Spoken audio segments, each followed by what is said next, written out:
Assalamualaikum warahmatullahi wabarakatuh. Innal hamdalillah nahmaduhu wa nasta'inuhu wa nastaghfiruh wa na'udzubillahi min shururi anfusina wa min sayyiati a'malina may yahdihillahu fala mudhillalah wa may yudlilhu fala hadiyalah. Wa asyhadu an la ilaha illallah wahdahu la syarikalah wa asyhadu anna Muhammadan abduhu wa rasuluhu la nabiyya ba'da. Pertama-tama marilah kita panjatkan puja dan puji syukur atas kehadirat Allah Subhanahu wa taala yang mana telah memberikan kita berbagai macam kenikmatan sehingga kita masih diberikan kesehatan sampai saat ini. Selanjutnya salawat beserta salam semoga selalu tercurahkan kepada baginda besar Nabi Muhammad SAW, kepada para sahabat, para keluarga, dan mudah-mudahan sampai kepada kita selaku umatnya. Amin ya rabbal alamin. Baiklah, di sini saya akan memperkenalkan diri. Perkenalkan, nama saya Saprizal Fadlan, NIM 1911330024, semester 6, mata kuliah Ulumul Quran, dosen pengampu Ibu Putri Rizky Rahayu MAG. Di sini saya akan menjelaskan materi kelompok 1, yaitu kelompok saya, mengenai definisi Al-Quran. Langsung saja ke materi. Untuk materi yang pertama yaitu definisi Al-Quran secara etimologis dan terminologis.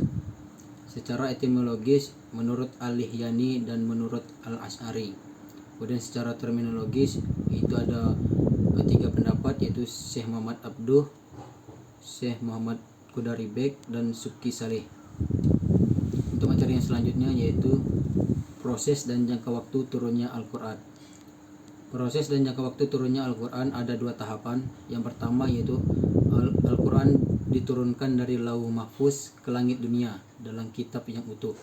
Pada tahap ini Al-Quran diturunkan pada malam Lailatul Qadar. Untuk tahapan yang kedua itu Al-Quran diturunkan secara bertahap melalui malaikat Jibril kepada Rasulullah SAW. Peristiwa dan sejarahnya turun Al-Quran itu kini diperingati sebagai malam Nuzulul Quran. Malam Nuzulul Quran adalah malam yang penuh keberkahan. Untuk materi yang selanjutnya yaitu nama dan sifat Al-Quran. Nama dan sifat Al-Quran, Allah menamakan Al-Quran dengan beberapa nama, diantaranya untuk yang pertama yaitu Al-Quran, yang kedua Al-Kitab, yang ketiga Al-Furqan, yang keempat Az-Zik, kemudian yang terakhir itu Tanzil Quran. Untuk materi yang selanjutnya itu perbedaan Al-Quran dan hadis Nabawi dan hadis Qudsi. Perbedaan Al-Quran dan hadis Nabawi dan hadis Qudsi. Hadis Nabawi adalah hadis yang lafal maupun maknanya berasal dari Nabi Muhammad SAW sendiri, baik berupa perkataan, perbuatan, persetujuan ataupun sifat. Kemudian hadis Qudsi merupakan hadis Qudsi dinisbahkan sebagai kata Quds. Nisbah ini mengesankan rasa hormat karena materi itu menunjukkan kebersihan dan kesucian dalam arti bahasa. Kemudian selanjutnya perbedaan Quran dan hadis Qudsi. Ada beberapa perbedaan antara Quran dan hadis Qudsi. Yang terpenting diantaranya Al-Quran Al-Karim adalah mukjizat yang abadi hingga hari akhir, bersifat tantangan, i'jaz bagi yang ingkar untuk membuat yang serupa dengannya. Seluruh isi Al-Quran dinukil secara mutawatir sehingga kepastiannya sudah mutlak. Sedang hadis-hadis Qudsi kebanyakannya adalah khabar ahad sehingga kepastiannya masih merupakan dugaan. Untuk materi yang selanjutnya itu hubungan antara Al-Quran dan Sunnah. Terkadang As-Sunnah berfungsi sebagai penguat hukum yang sudah tercantum di dalam Al-Quran. Contoh hukum jilbab dan menundukkan pandangan.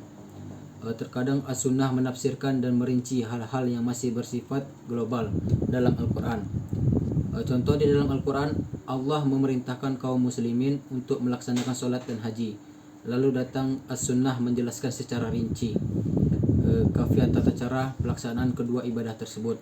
Kebanyakan As-Sunnah termasuk dalam jenis yang kedua ini. Untuk materi yang selanjutnya itu isi dan kandungan umum Al-Quran. Isi kandungan umum Al-Quran yang pertama yaitu akidah dan tauhid. Yang kedua yaitu ibadah. Yang ketiga akhlak. Keempat hukum. Kelima sejarah atau kisah umat masa lalu. Kemudian yang terakhir itu dasar-dasar ilmu pengetahuan, sains dan teknologi. Kemudian keutamaan Al-Quran. Yang pertama itu Al-Quran adalah cahaya, Al-Quran adalah petunjuk. Yang ketiga Al-Quran adalah rahmat dan obat. Kemudian yang terakhir itu Al-Quran adalah syafaat.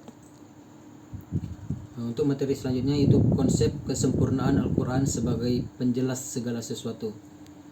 Sebagai seorang muslim yang mengimani Allah Subhanahu wa taala sebagai pencipta dan pengatur hidup manusia, tentulah wajib mengimani apa-apa yang Allah kabarkan di dalam Al-Quran.